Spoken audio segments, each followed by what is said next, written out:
evening, good morning, good afternoon, ladies and gentlemen. Welcome back to Hightop Sports. Happy Monday mashup. Got a lot to talk about. Obviously, a big weekend when it comes to draft. We're going to talk about how that impacts college football, how Quinn Ewers fumbling the bag of damn near $8 million is what's being reported now by going into the NFL draft and not staying at home. Shedeur Sanders slides down the drafting list, drafting boards, goes to the Browns, but I like it.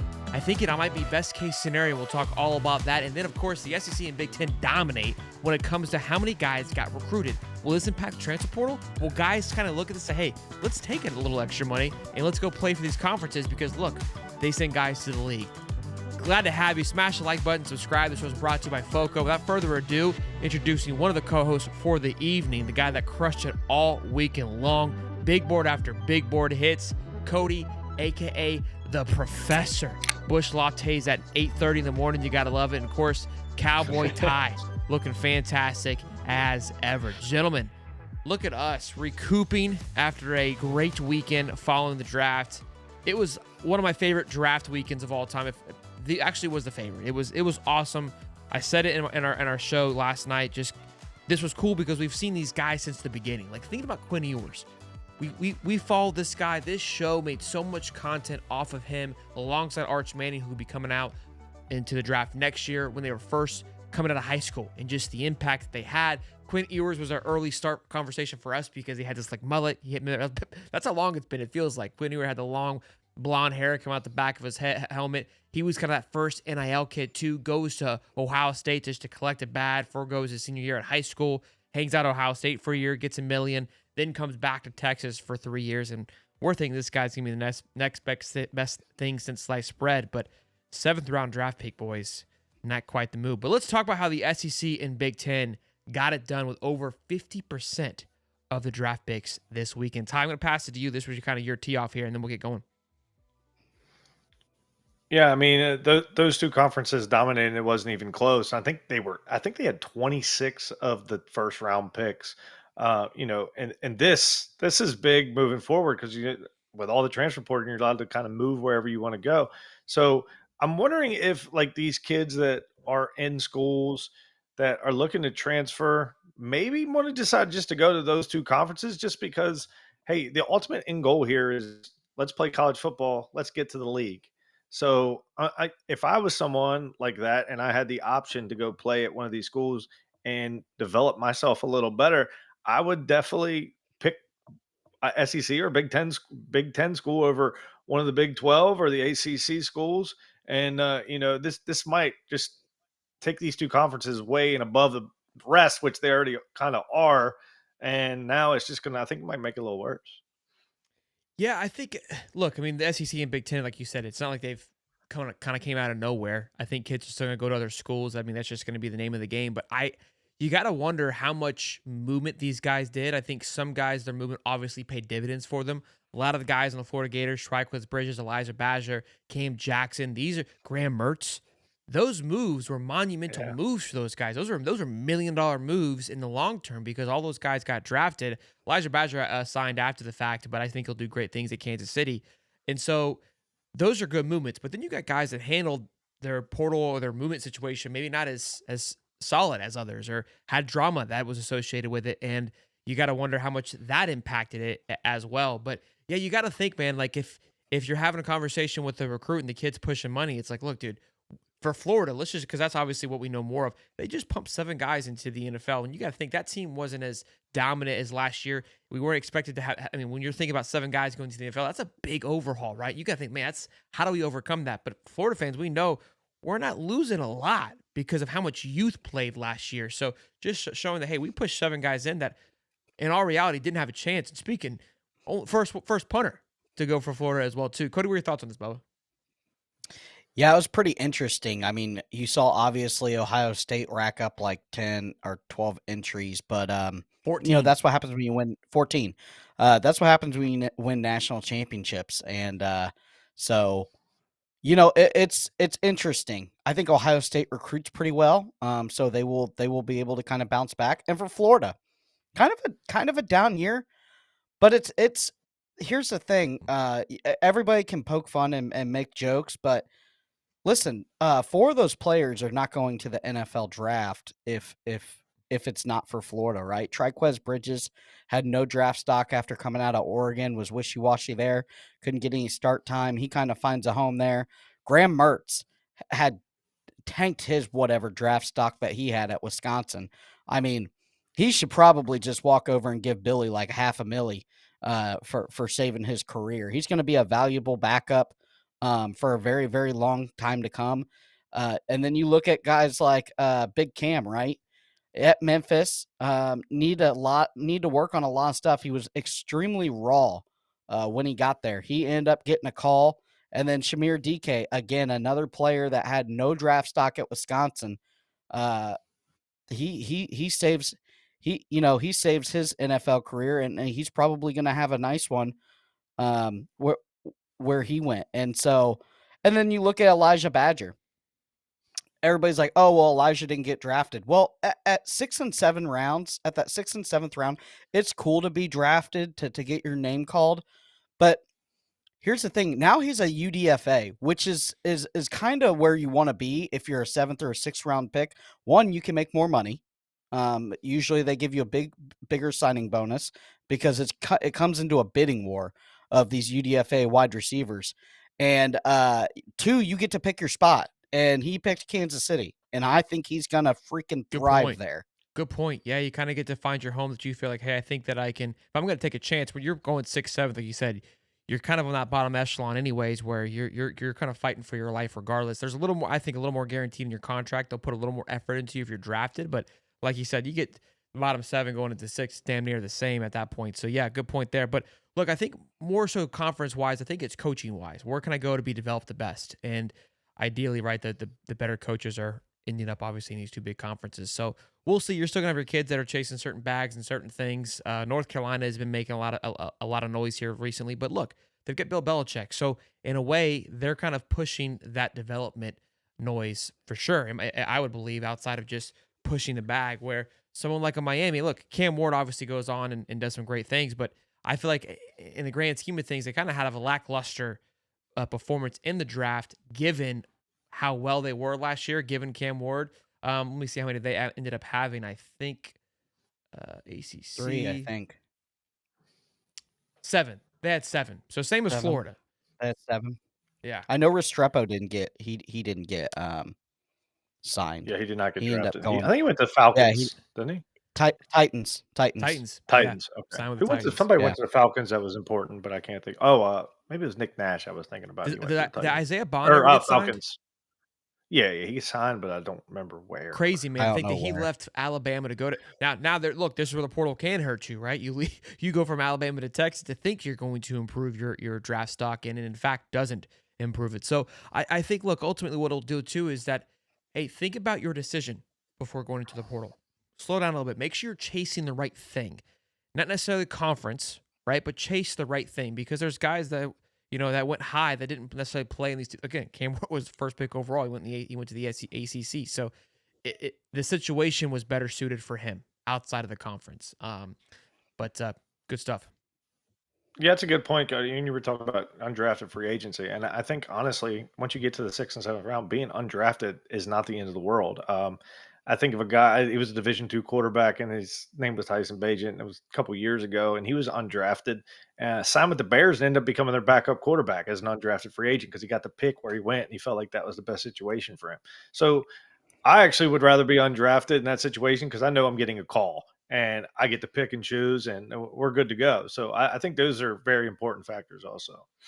Absolutely. Let's dive in. Let's kind of keep on this draft trend and how it impacts the portal, how it impacts these college kids, how it impacts the longevity of college football. Quinn Ewers, man.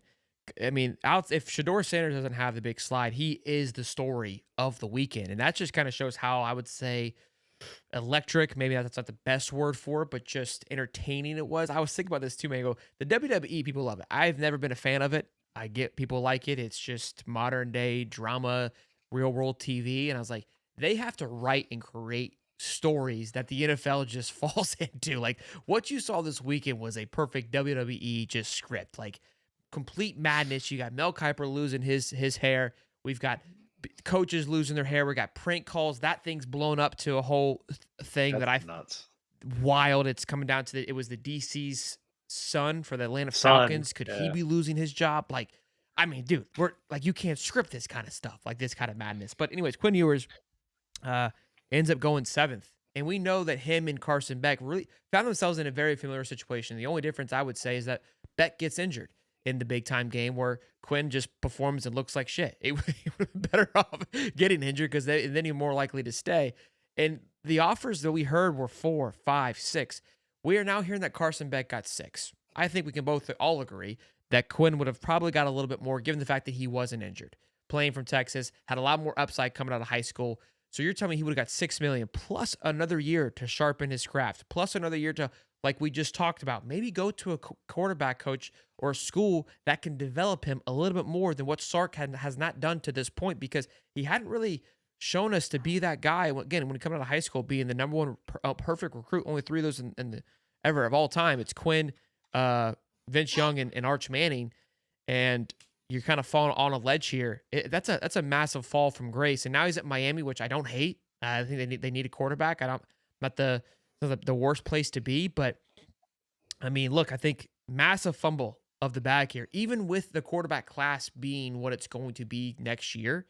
You really don't know, because again, we said the same thing this year when Caleb Williams in that class last year. We're like, well, the next year's class is going to be ridiculous with Carson Beck. And remember, we said all this, and the class ended up being completely flat. So I think the one positive that came from this, and maybe it will, maybe it won't. I've always been a big component of these college quarterbacks staying longer.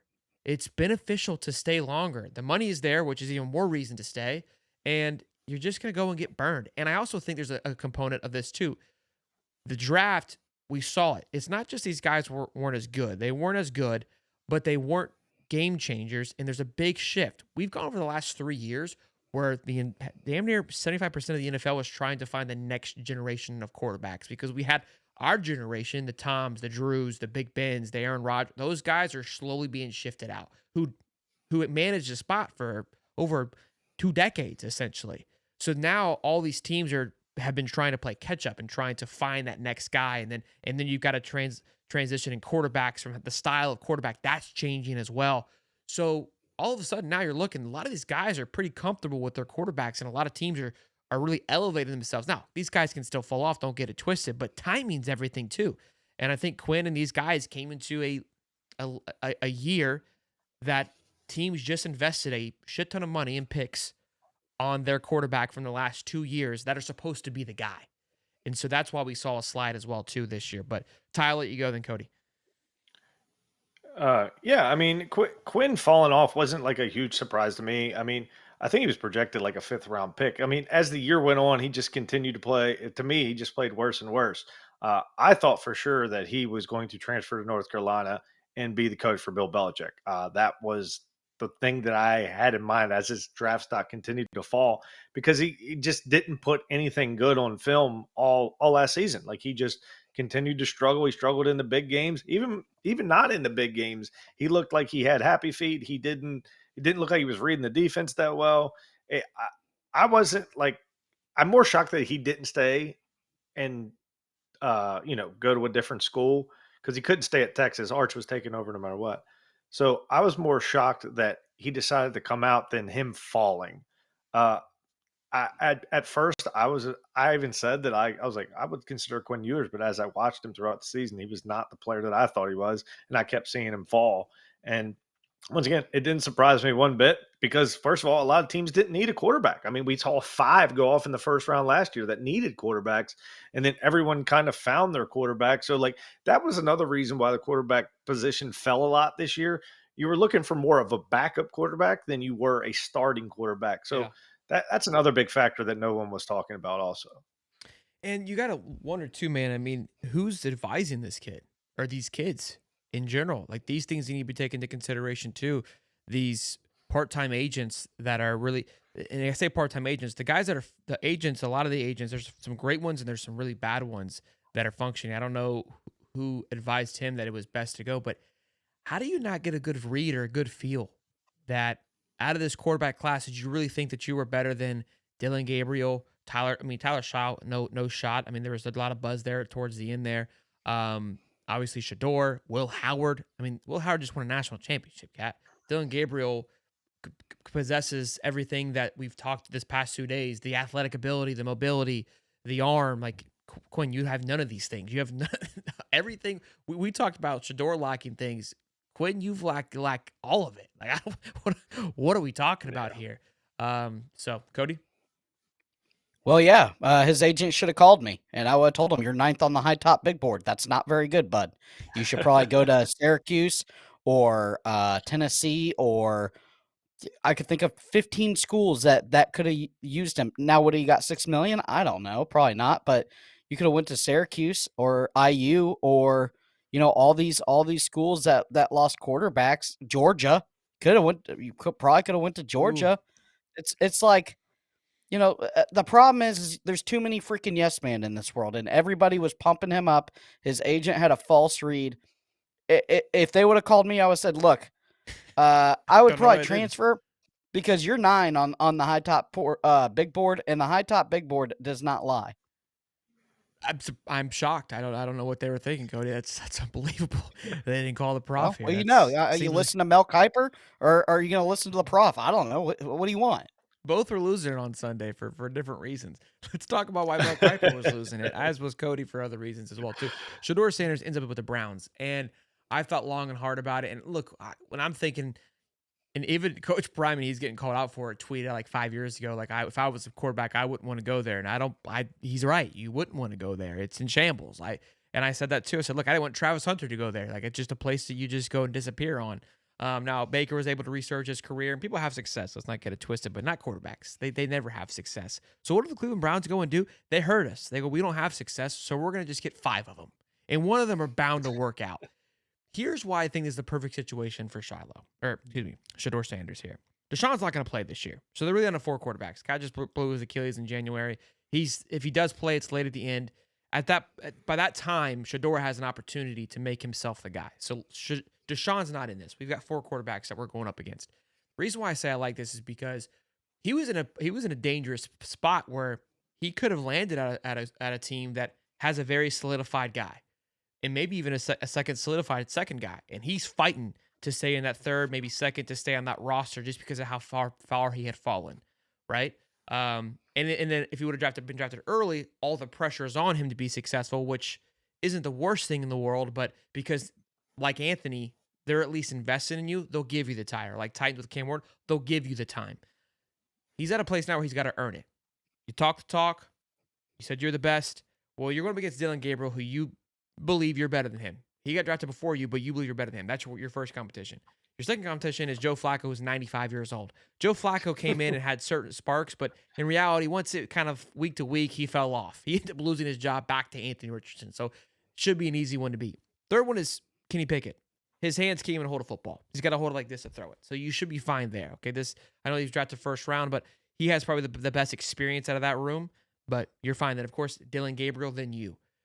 In reality, if you felt that you should have been a first-round quarterback, a starting quarterback in this league, and that you have what it takes to be this, if you can't beat these 3 guys out, then you shouldn't be there. Personally, that's how I look at it. So, in all reality, I love it for him because I think he can be that guy, and he has the perfect place and the perfect opportunity to essentially go and be what it was like if he were to be the first round. But Cleveland's brilliant here. It's a win-win for them because let's say they do take him first. Well, now you deal with the drama. You deal with the ego that we've heard about. You have to deal with, if you're not playing him, everyone's going to be like, why do we waste a first-round draft pick on him? Right? All that noise starts to come up. Well, now you got him late. Now, if he starts to struggle, it's like, look, this is on you, man. I got 3 more guys that I can plug in here. And you got Dylan Gabriel, who wants an opportunity. That room is going to be the hungriest it's ever been. They typically have that Cleveland room where it's just one guy, all the money's into that guy, and they're like, please work, please work. Not this time. Not this time. They wouldn't put down everywhere else and said, we're going to get guys that have ceilings that we like and let them duke it out. So I love it. Cody, I know you're chomping at the bits here to rip something up. Talk to me. Well, he did to himself. Okay. The New York Giants were so infatuated with Sanders, but Dable gave him some material to study, and he didn't study. He blew it off. So they roll over with Jackson Dart. You did it to yourself, bud. I don't feel bad for you. it's.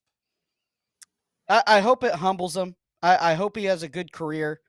But maybe this is the best deal because he's not going to be a starter day one. He's gonna have to fight for every inch. Maybe that's what he needs. Yeah. And it's one of those things where, listen, the New York Giants spent probably hundreds of thousands to millions of dollars doing research on Sanders.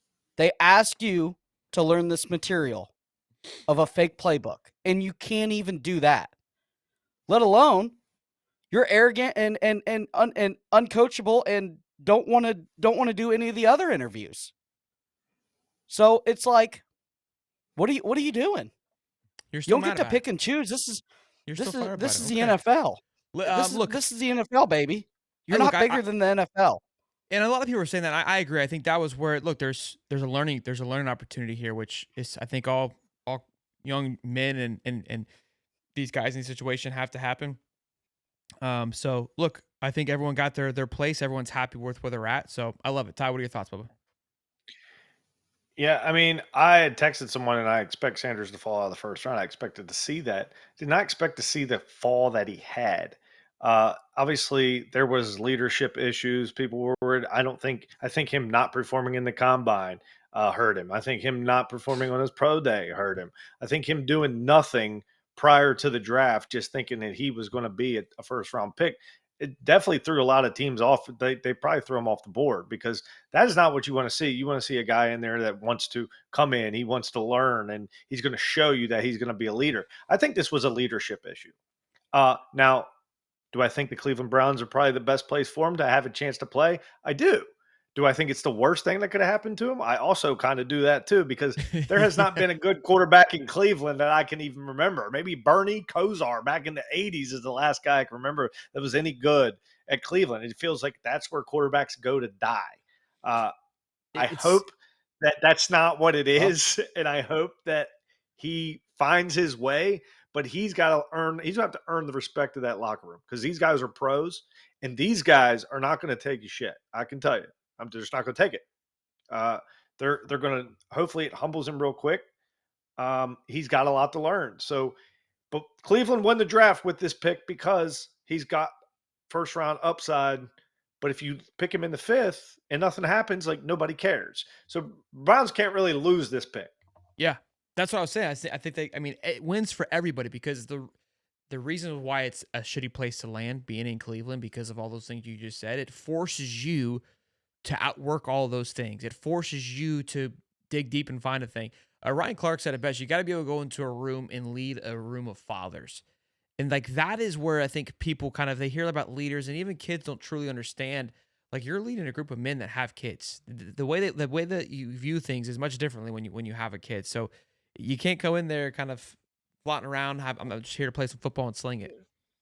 One more thing. I mean, uh, the coach of the Browns in the locker room, that quarterback coach, I mean, is this guy got his Bless hands his full? Like, bless his what is heart. Bless his he's heart, got a man. guy with miniature hands, a Hawaiian who's 5'11".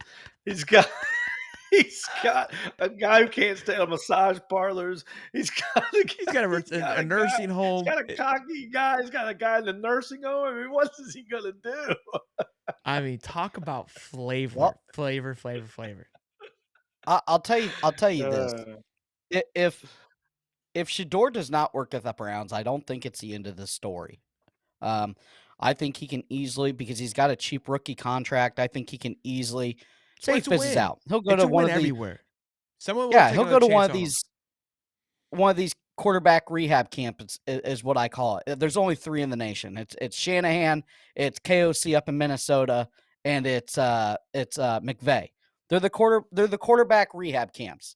You give me a jostled up first round like Aaron Darnold or not Aaron Sam Darnold. Darnold, Sam Darnold, and he's gonna make him look like $1 million bucks. You know, Literally $100 they've been doing million it for guy now. years.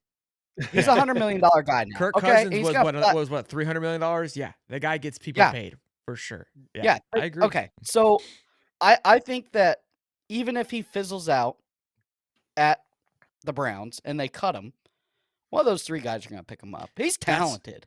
It's another He's great reason too. that's the The frustrating track record thing. for the Browns is benefiting him too because somebody It will like, well, the is. Browns don't know what they're It doing. is. Yeah, Look, it's a win-win there all the is way waiting. around. It's a beautiful Yeah. win. I think it was, I mean, in a weird roundabout way, best case scenario for him. Best case scenario for him. And I'm I love, look, it felt weird, man. I felt a lot of these guys got landed in the right places. I mean, I love Graham to Houston. I think that's a great fit. I think Quinn Ewers and his personality and swagger fits well with Mike McDaniels and what's going on down there. And I think because how Tua plays, it's very dump off. Not a lot of pressures on Tua. Tua doesn't, like, that's I'm not a big fan of. That's perfect for Quinn. I don't know if it's the best quarterback situation, making Quinn a better quarterback, but I think that he can fit into that system if it were to come in and kind of plug in very well. So let's talk also too, man. Let's dive into this future, kind of heading into next year a little bit of a projection of how things are going to go, man. I'm watching this draft, and Ohio State was just one after another, it felt like. I mean, they were just cranking talent into the draft alongside Texas, alongside Georgia. Like I was kind of referring to Georgia. I was like, man, Georgia's going to take a step back for multiple reasons. I was like, look, they haven't had development on the O-line. They lose. They're going to a new quarterback once again. They haven't shown to develop quarterbacks. They're losing. Trevor Etienne wasn't a huge factor, but some running backs there. But by golly, 13 guys into the NFL, and it's 3 on the O-line, 3 on the defensive line, the secondary. Now, we know Georgia does a great job revamping up talent. I'm not saying any of those things, but when they've had a couple years now where they've been losing some top-tier talents, and you're going to lose a little bit of an edge. And here's one thing they don't do, which Ohio State did last year, was revamp heavily in the portal. Georgia is not totally anti-portal, but not as aggressive as one may think they are because they recruit very well. Texas loses 12. I keep saying this about Texas. Everyone's like, oh, they're going to be a terror. Look at the talent they lost. And now, don't get it twisted. They revamped very well, too. They recruited very well at the same accord, but I think they take a step back as well. Ole Miss, another one, they don't recruit as well. They had 8 guys go to the draft, including their first-round quarterback in Jackson Dart. So Ole Miss will be one to watch. Oregon loses 10, another great one to watch. Now, they revamp. They're a very portal-aggressive team. Now, all these teams have a common theme is they recruit very well, but it'll be interesting to see how those guys, whether they take a step, whether they maintain a step. Penn State's going to be a team that I watch. Penn State's going to have a ton of energy. They have followed the blueprint that the last 2 national championships have had. Oregon and Michigan State were able to hold on to a lot of guys going into that following year with a steady quarterback. The one thing Ohio State did was go and get Will Howard for 1 year and get it done, but still a guy with a lot of experience. They got Drew Aller coming back. Ohio State is going to be a very heavy NFL team next year. And I biased here, but Florida is going to be close to that conversation as well. I think they're going to be, their entire line is going to be in the conversation. Some guys from the defensive line, 2 or 3 from the defensive line, some wide receivers could be coming out of there as well. So it'll be an interesting one to see, but we could see a little bit of some movement, I would say, in this college football next year. Ty? Yeah, I mean, honestly, the future of college football, it's like you said. I mean, we don't know from year to year anymore. Like we don't know. Like the recruits matter, but they don't because they can leave instantly. Like, and if you lose NFL talent, regardless of what team you play for, it is hard to make the league. I mean, these guys are the best of the best, and when you lose NFL talent, it's hard to replace it, even if you have 4 and 5-star guys. Because not only that, they need to get experience because they don't have in-game experience in college football. They need to get the reps with one another. There's a lot to do. Georgia needs to jump on the portal train because they will. I'm not saying they're going to get passed up because they're always going to have talent, but they're going to fall behind these other teams. They do recruit well, but so do these other teams. It's going to come down to the coaching, and you're going to have to get these guys ready to play. And losing all that talent is just it's hard every single year to revamp it. And I mean, not that Florida State has been recruiting well or anything like that, but you saw what happened to Florida State when they lost 9 guys to the league. I mean, 2 games last year? I mean, it matters, and then a the big portal school that matters. took a step back. And look, Michigan Correct. too. Michigan was the Ohio State of last year. Ton of guys went to the draft. I was like, man, this team's gonna take a step back. A team to watch out for. Clemson, only 3 guys went to the draft, and we know Clemson had a nice little run at the end there. SMU only had 2 go to the draft. They got pilgrimage from the portal a little bit, but look, man, there's going to be a little bit of, yeah, Penn State only lost 5 guys to the draft, again, compared to their But they counterparts. lost 2 monsters. I Penn mean, they State, that is lost 2 true. That is true. monsters. They lost some talent. Yeah. Notre Dame losing Arizona. 6. Look at Arizona State. Also, they lost their heart and soul with Cam. Yeah, Sam Levitt's an interesting guy next year too. I'm very intrigued by what he does because he played very, very well last season. So there's another guy to look out for.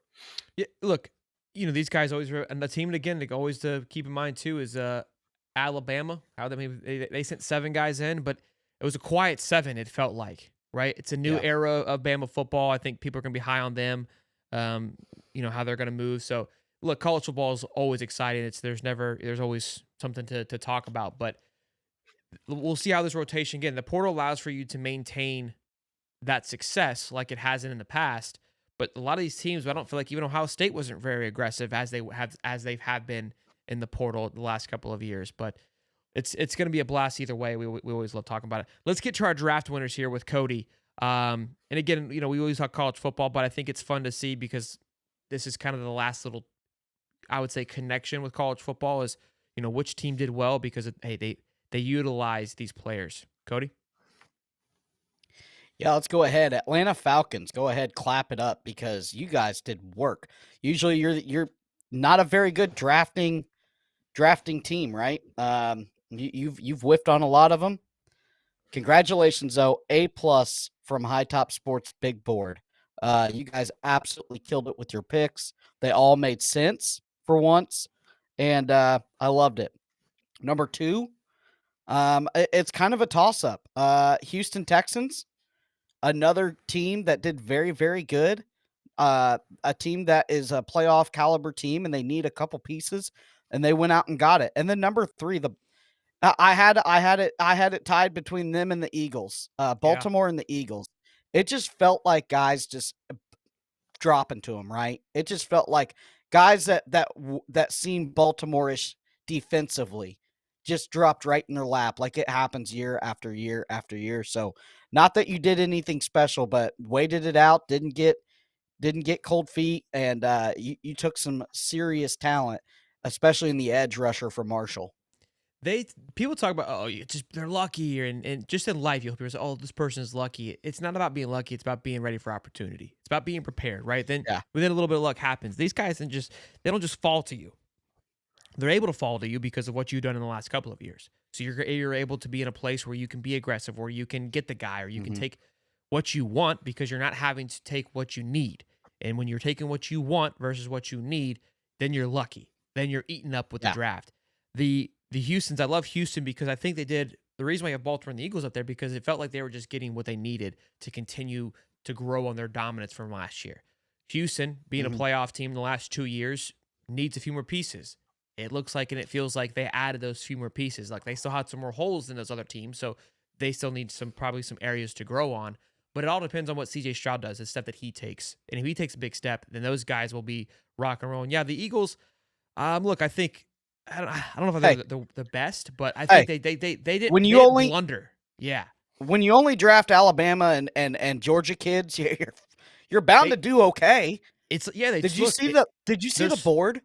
The blueprint, it's funny. Look, and I kind of joke, it's like fantasy football. I was a big guy. I was a big component. People used to make fun of me, and then they saw the success I had. I'm a big running back guy. So I would take 2, maybe 3, the first 3 picks off the board.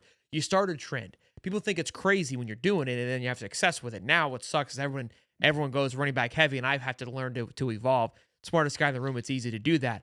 So we'll see what the Eagles do because now it seems like people are plucking out of them. We talked heavily about the blueprint of quarterback edge. The edge position is such a dominant and prominent position now where it's almost I'm excited to see if an edge guy goes first or second the next couple. I mean, we saw Abdul Carter go third, but like those guys, they're exciting too. I mean, they're fun people to watch. To me, they are sparks. I like them better than wide receivers. I've never been a big fan ever. I don't know if I ever will be a big fan of taking a wide receiver early. I think taking T-Mac, the Panthers at 9 was a reach. I think there was plenty of talent there. Look, maybe I'm crazy. I just, I'm not an NFL guru by any stretch of the imagination, but I just, when it comes to the wide receivers and same thing with running back room, it's dime a dozen personally. Well, Listen, I'm going to tell you, Cody did not say the best draft winner. And the best draft winner comes Las Vegas Raiders. For the first time in our damn life, we did everything we were supposed to do.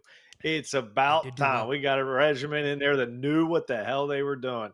We took Ashton, and then we get a pick in the 36, and I'm thinking, okay, we're going to get Will Johnson. No, we trade back. I said, okay, not bad. Then we use that pick, and we trade back again. Not only did we do that, then we take Beck, who I thought was a great steal where we got him. I thought Jack Beck was awesome. And then we add Cody's boy, Charles Grant, out of William and Mary. We all excited how excited Oh he was man, for that pick. And oh man, juiced I up at mean, we 99, have baby. finally. They added Rodgers, who's going to move inside the guard. They finally got it right. I was super excited to see that. I loved every part of it. I thought Cleveland won the draft also, because not only did they just like get more picks, they got value with their picks, and they added Judkins, who's probably going to be a starter right away. And they added Mason Graham, who's going to start right away. They added Shador, who's, I'm not a huge fan, but when you get him in the fifth round, you don't have any risk. So Cleveland did a great job. I thought New York also did a great job just because they found their two guys and they went and got their two guys. And that's what I ask every team to do. And Abdul Carter, best player in the draft, and you can't go wrong. And then you go up and you get Dart, your guy, who once again, I wasn't big on his quarterback draft, but hey, if you believe in him and you go get him, yeah, you did what you were supposed to do. I think the Jags crushed it. I mean, that's not. I mean, there's I obviously also think bias. so. I also think they did. Yeah, I mean, they I really also think did. they did. Vikings were atrocious, Cody. That was the most We piss had poor. 4 picks. Yeah, that was pathetic. I couldn't That's believe it, what. but Yeah. it was I mean, awful. But look, we, it's my we're turn. gonna It's have my the turn. best offensive line. Look, I think Travis Hunter, if they're able to, what we're hearing is they want to use him obviously heavily on the wide receiver, then play him like a honey badger type style on the defensive things. Love that. I think he'll thrive in that position. So if he's able to have the success that he had at Colorado on both sides of the ball, it's going to be one of those generational picks because you literally got 2 stars for 1 pick. And that right there is a massive value. Then you go and get a lot of secondary help, safety / quarterbacks, and Caleb Rinsall from Tulane.